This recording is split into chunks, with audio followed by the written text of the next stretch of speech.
An air traffic incident report is used anytime the provision of an air traffic service affected the aircraft's operation or could have affected safety.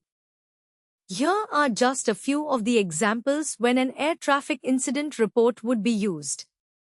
Aircraft are in close proximity and when air traffic separation minimum was infringed, following an ACAS resolution advisory event. When faulty procedures, non-compliance with procedures or failure of ground facilities have affected safety and with a minimum safe altitude warning event. Air traffic incident reports should be submitted to the Air Traffic Services Unit of the area where the incident occurred.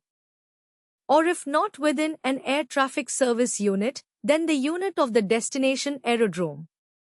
Shown on screen is an example of the ICAO Air Traffic Incident Report.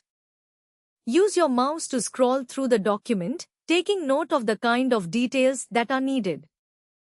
When you are ready to proceed, click the flashing forward arrow. When the air traffic incident report relates to a proximity incident, which is called an air prox, the degree of risk involved should be established in the incident investigation and classified as one of the following.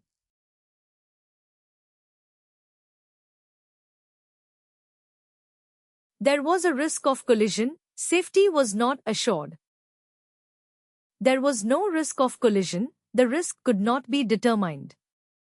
It is vitally important for incidents to be reported and reported in the correct manner. The events which led to the incident will be carefully analyzed and procedures may then be set in place to ensure that the situation could not rise again.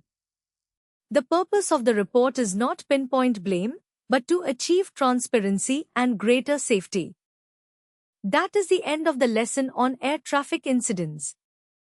You should now understand the basic procedures set in place to prevent air traffic incidents and the need to complete and submit a report to the relevant authority should an incident occur.